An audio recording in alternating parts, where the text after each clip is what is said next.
Ebusunya empenimfo ebu baby di ato say yesuma benyansafo nemom yesuma anamotenten eye oposini panyini a enkane no na woye Ashanti Regional Police Commander chese eye COP Kofi waba bonten de nsembi aba betudwa e afa eye medidi ya nyantachua emre bia mdiska be free Europe akoma ebusuafo wo Ghana no me use tap send no fee mobile money transfer.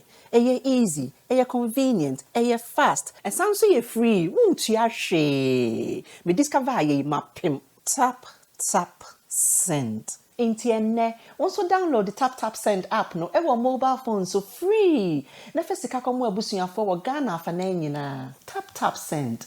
Papa no. Nano Jamestown akronfo rainfo a omoko attack eye Bullion van na edisika free baby ako baby. Have all recently witnessed the deadly act of criminals. The Inspector General of Police has put on innovative and new ideas to help combat the menace that is confronting us now.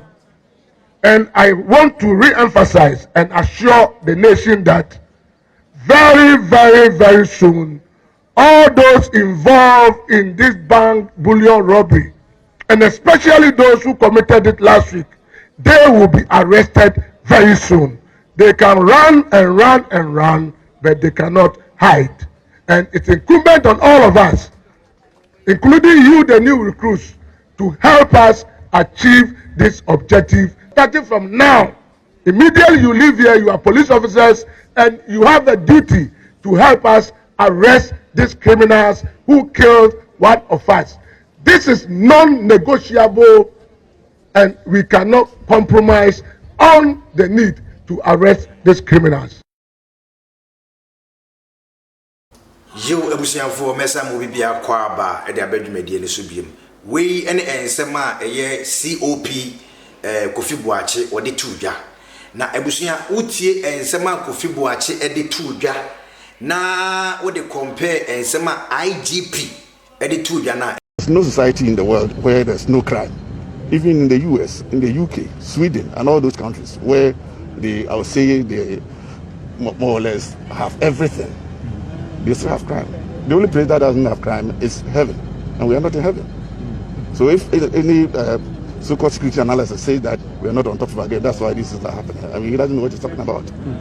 Ebusuya se wutie empanifo yi mienu kasa omde tudwa na me misusu se Kofi Boakye mom ene se fata se ye na IGP hwe se bi atorenchem anase wo yoneke se ya ababesi e wo man Ghana mu a Ghana manfo ensunu gugiem a wo bia yem hyehye no je se edwadifo tememufo ye ne wa bruchire bibia ensunu gugiem no anka ensem bi te se ensem a ye Kofi Boakye e de betu dwa no ana Ghana fo peti enye de oba bonten sabi ne nsem de betu dwa no wo fom anase adwene ni nyansa bia enta akiri yenim se krono de ekoso baabia na eye panyire ba bonten esa be kansem a ebeye Ghana fo mpoya adan ya oko heaven a heaven kwana krono ne sa noma we enkoso asa woko America kurana krono ene enoma hodo bibiri ekoso enya sa brewem ana ewose wo ba be compare anase enya sa brewem na wo ba be kire se okokuro bi so kurana sa krono so krono a ekoso esen Ghana de tino Ghana fo yenkan ya metu dabi sa brewem na wose wo kasa te se bema wo kasa te se de ensema Kofi Boakye edi tudwa no wose de ben wose ye fight wose ye fight hard se de be ya akronfo renfo a sabi omo haya adwene e wo man konkon Ghana mu no ye betimi atu omo so sa ensem bi sei ana ye hwehwe e de afri eye police panyine wo enye nsem ana moko heaven kura na heaven kwa na boni nkoso ho ana se ode bopa monko eye America de yekoso America no echinkuri enye sansem ye ne peti yenim so betima ya adwuma no enu ntina ye friends empenufo yi wo se brabedi anim eni se sabre ensem bi se ekoso bibi se esi a Ghana fo ye nsuru egugema enya afi na wo ba beto anansesem ede a kire Ghana fo sabrem na wo se o kire Ghana fo se adwuma na ye de hye won sase ye no adwuma no betimi agye na betimi aye mana abroso abusua etimi de misusu se sabre de ye hiankofo bi tse Kofi Boakye ye besre Ghana mpenifo se de ade wono no odi o na mum enye de komode no ye hiankofo bi tse eye Kofi Boakye se ne be ya akronfo renfo a omuntu ye so sa no ye betimi abra no mum ye njai amanyosem ana we free ha we ye NDC ni we ye MPP ni ebre ya ye wo mu enye party sem na we free ha na we ya se dabi ni pedi obetimi aye adwuma no ono mum na wose ye adwuma no ehye ne nsa meme ni Kofi Boakye esi wo pi Kofi Boakye ebre a oba Kumase akronfo renfo a no magi Kumase aboso ensemfo awudie krono a na ekoso Kumase nya no Kofi Boakye baaye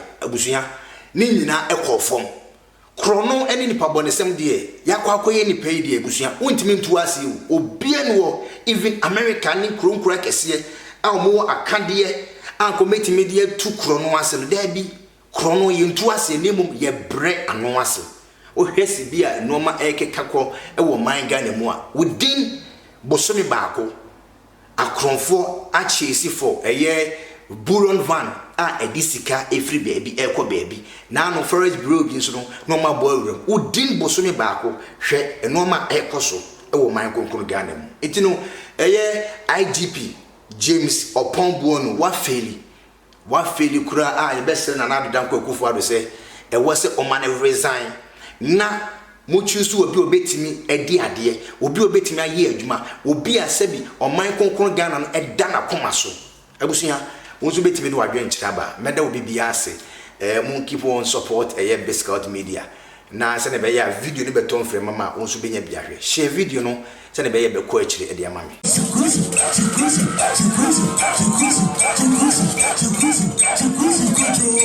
Is that how are you? Did you see my pen?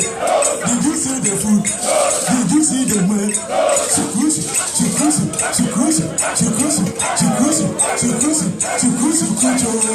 Is that how are you?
Mama tuja. Kukula me tuja.